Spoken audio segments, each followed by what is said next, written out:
What is up, guys? This is the Catholic Commentator here, and as y'all can see, my background and everything's a little bit different. That's because I'm at my friend's dorm right now. But I went ahead to record this for y'all. So, last night we talked about what it means to be a Christian, and more specifically on the topic of forgiveness. Now, tonight I'd like to talk a little bit about, a more important aspect of it, which is love.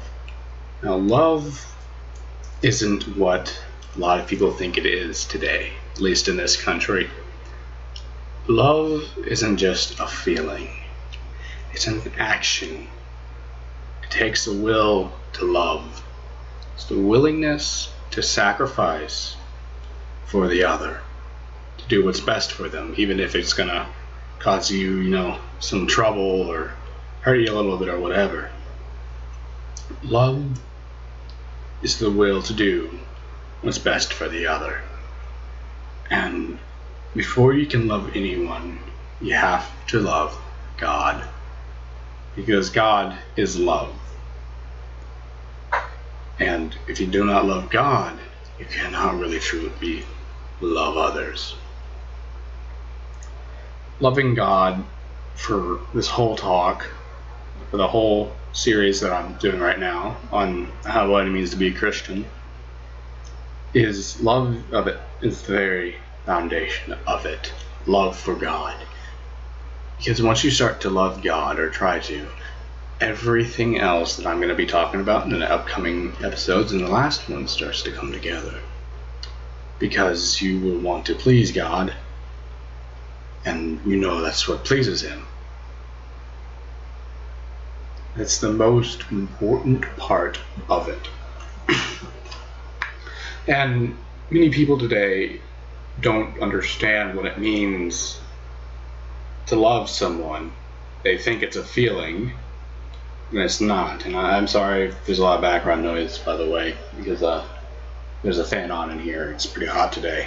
But anyway, so basically, that's what it means to be a Christian. Its very foundation is to love someone.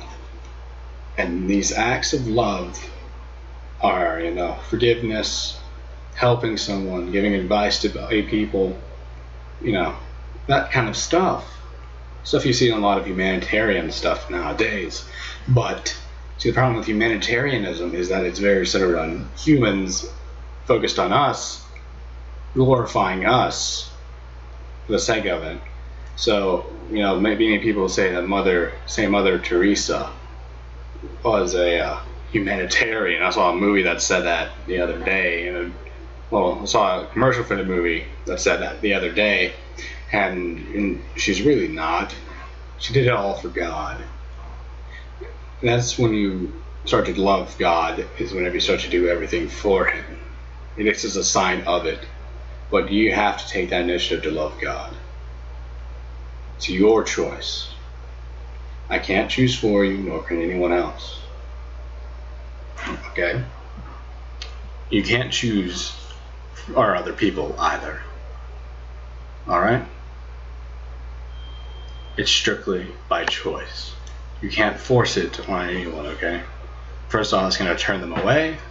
Second off, it's not going to be true love. That's why God gave us a free will to choose to love Him, choose to follow Him, because it will be of our heart and it will be true. So if you're Catholic and you're watching this, the key to evangelizing someone isn't about what you tell them so much as it is about showing them love and respect for their free will, because God respects our free will. We should respect other people's free will. That's a theme you're going to see a lot throughout this series. That because God does it, we should also. Because again, we were made in His image and likeness. So that's that part of it. I'm going to try to keep these around 5 minutes, just short explanations, because it takes a while for these to encode. But I'll be praying for you guys, and I'll see you guys in the next one. Bye bye. And good night.